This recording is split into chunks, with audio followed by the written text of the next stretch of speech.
Muito bem, Pablo, tudo bem, querido? Boa tarde, Conrado. Boa tarde a todos aqui que nos assistem. Prazer imenso estar aqui novamente no Diário News, participando desse programa brilhante, desse quadro brilhante que é o Direitos e Deveres do Cidadão. Maravilha. Pablo, consequências penais de acidentes de trânsito. O que não falta hoje no Brasil são os acidentes de trânsito. Quais são as principais consequências penais desses acidentes? Tanto faz ser um acidente, já acrescento com a segunda pergunta, tanto faz ser um acidente de moto, de carro, como de bicicleta, do próprio pedestre em si, como qualificar e quais as consequências disso? Muito bem. Eu começo lhe respondendo pela segunda questão, tanto faz, sendo o pedestre, enfim, ou de moto, ou de carro.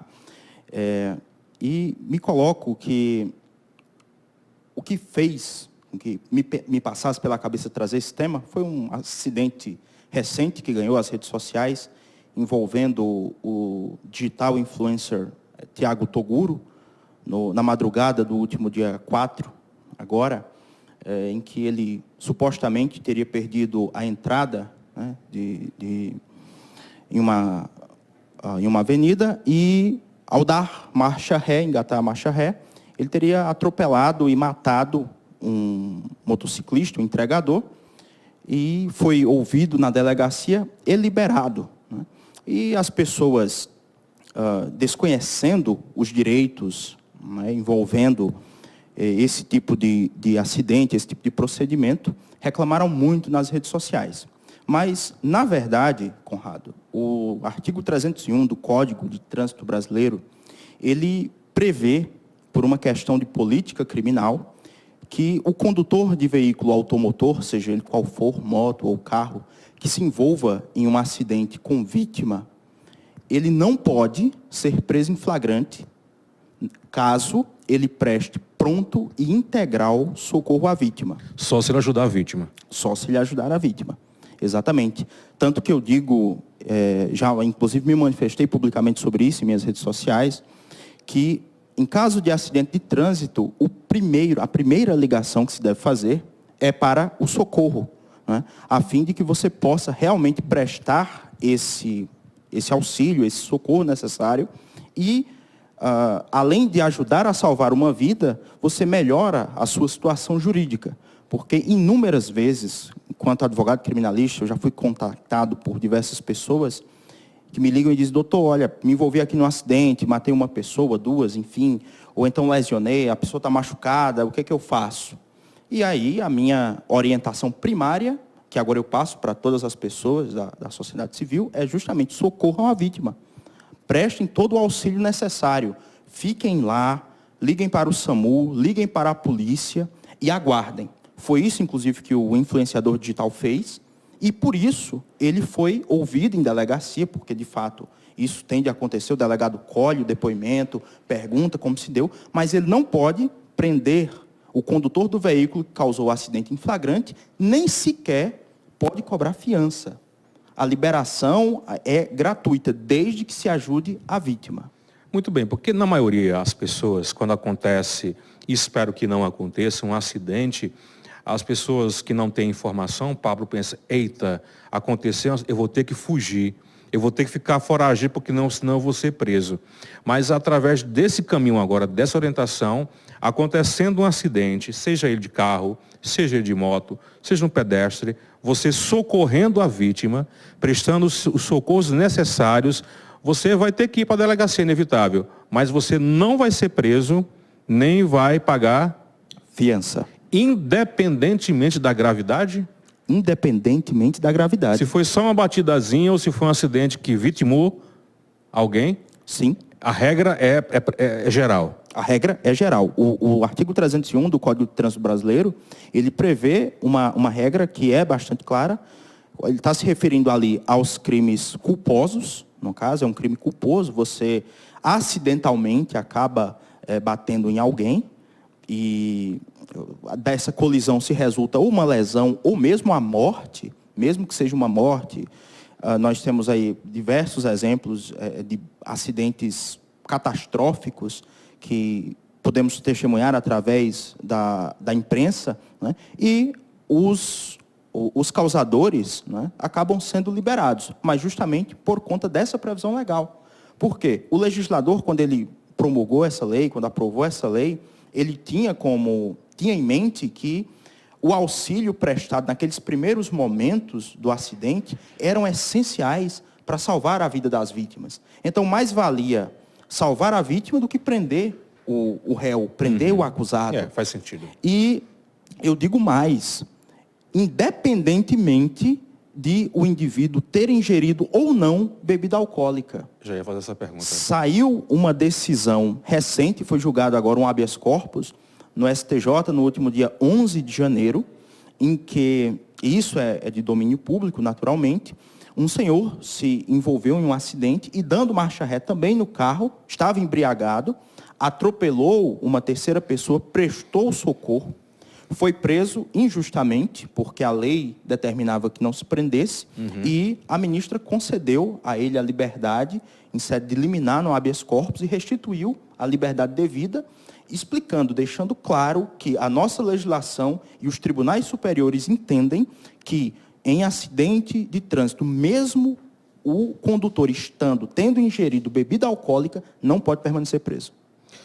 Vamos supor que o caso aconteceu um acidente e o condutor resolveu ligar. Olha, aconteceu aqui um acidente, eu acabei atropelando, bati aqui no carro numa moto, está aqui na rua tal, na rodovia tal, próximo fulano tal, vem aqui socorrer.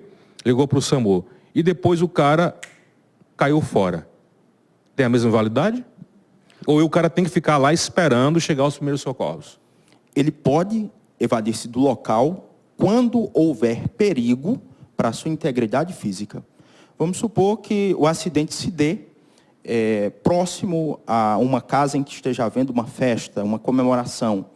E os familiares, naturalmente, eles podem, pelo calor do momento, né, querer agredir fisicamente o condutor do veículo que causou o acidente e a lesão ou a morte do seu familiar. Então, em razão da preservação da sua integridade física, né, ele pode evadir-se do local, mas a minha recomendação é que imediatamente ele não vá sequer em casa.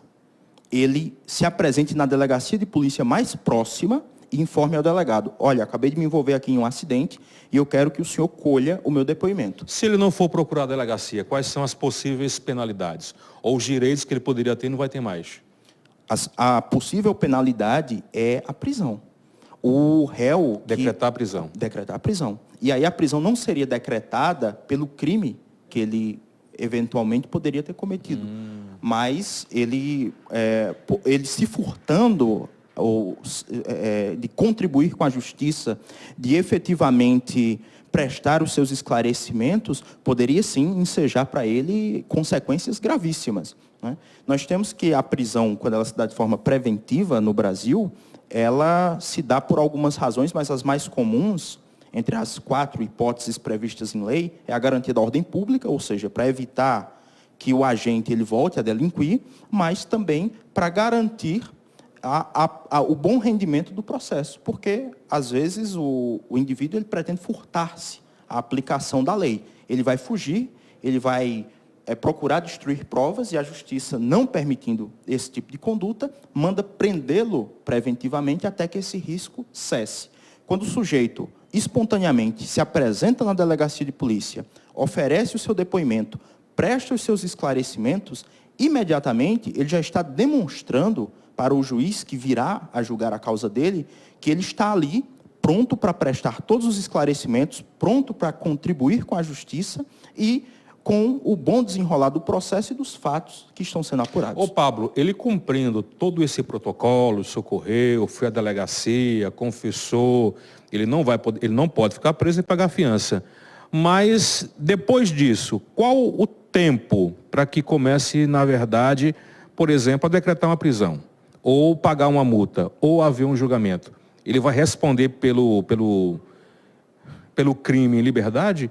Mesmo que ele tenha vitimado a pessoa, ele tem de ficar em liberdade? Ou tem um prazo para que o delegado decrete, o juiz decrete a prisão dele?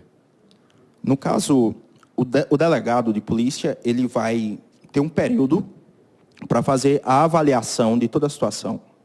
Requerer perícia, requerer os laudos, providenciar toda a prova, enfim, ouvir quem tem de ouvir. E após a conclusão, ele vai remeter esses autos para a Justiça. E então, o promotor de justiça, vendo aquela prova que foi colhida, ele vai de 2 1. Ou oferecer a denúncia, né, dizer, olha, fulano de tal, efetivamente, no dia tal, vitimou a pessoa X nessas e nessas circunstâncias. E por isso eu estou denunciando ele pela prática destes crimes. Ou então, ele pode pedir ao delegado medidas complementares, a fim de saber o que aconteceu. Por quê? Pode ser que a causa da morte tenha sido culpa da vítima. Nem sempre a vítima, no acidente de trânsito, é que estava correta, né, dentro da legislação de trânsito.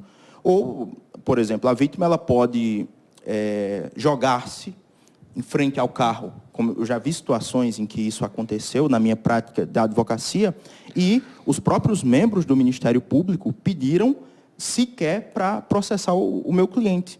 Eles entenderam a situação, viram que a culpa era da vítima e não houve denúncia. Essa é uma das hipóteses. A outra, então, é seguir o processo, a denúncia oferecida pelo Ministério Público, e aí o acusado precisa constituir advogado para apresentar uma resposta à acusação, é agendada uma audiência e, depois de ouvidas todas as testemunhas da acusação e da defesa, o Ministério Público apresenta uma nova petição, a defesa uma outra, trabalhando as provas que foram colhidas durante a audiência e encaminham ao juiz para a decisão, para a sentença. Só que, hoje, Conrado, nós temos uma inovação legislativa que é muito interessante nesse ponto, que eu, inclusive, já fui objeto de uma discussão nossa no quadro Direitos e Deveres do Cidadão, que é a possibilidade da aplicação de um acordo de não persecução penal. Que seria?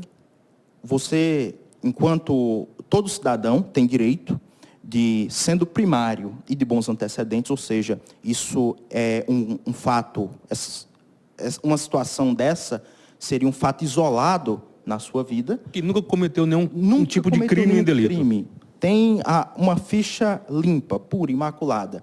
E ele está tendo cometido um crime como o homicídio culposo no trânsito, cuja pena é de 4 anos, ele poderia fazer um acordo com o Ministério Público para, ao invés de ser processado, ele pagar uma pena pecuniária para resolver esse processo. Seria uma pena pecuniária, é isso? Em dinheiro.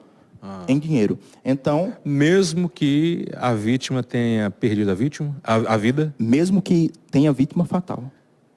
Porque nesse... Parece meio injusto isso? Agora eu vou sair um pouco do direito e ir para o humano, me desculpe. Mas não parece assim ser muito flexível a lei nesses casos? Eu não diria que seja flexível. Por quê? O que se apura nesse tipo de crime, e no Brasil nós temos bastante rigor quando nós tratamos da nossa legislação penal, mas prova disso é o encarceramento em massa que nós temos no Brasil. Mas, nesse caso, nos casos de trânsito, só é possível fazer esse tipo de acordo quando está provado que o acidente foi culposo. O agente ele não tinha a intenção de matar. Foi ali uma fatalidade, um conjunto de circunstâncias que, infelizmente, levaram ao óbito, né, de uma pessoa. E nós que dirigimos, enfim, sabemos que em muitas situações podem acontecer coisas que fogem da capacidade mediana, circunstâncias que são completamente adversas. Mas, por exemplo, na hipótese de o agente estar bêbado, a legislação já coloca uma pena maior. Então, ele não faria esse tipo de acordo. A legislação já veda, já proíbe. Seria o caso do sujeito de boa-fé, que dirigindo seu carro se envolve em um acidente, em um desastre de trânsito, e por isso ele teria, desde que primário, de bons antecedentes, uma vida limpa, um passado limpo, uma ficha limpa, ele pode celebrar esse tipo de acordo com a justiça brasileira. E fazendo ele uma vez, ele só pode voltar a fazê-lo 5 anos depois. Então, é algo assim que as pessoas celebram com a justiça, mas tem que ter um cuidado muito grande. Se houver recorrência, complica futuramente. Exatamente. A pessoa vai ter de responder por esses processos, vai ter, e evidentemente pelo montante da pena, não é, que num caso simples aí pode chegar até os 4 anos, não é, de reclusão. Não daria ainda um regime fechado, mas de pequeno em pequeno que se soma, pode gerar um problema muito sério para a vida do cidadão.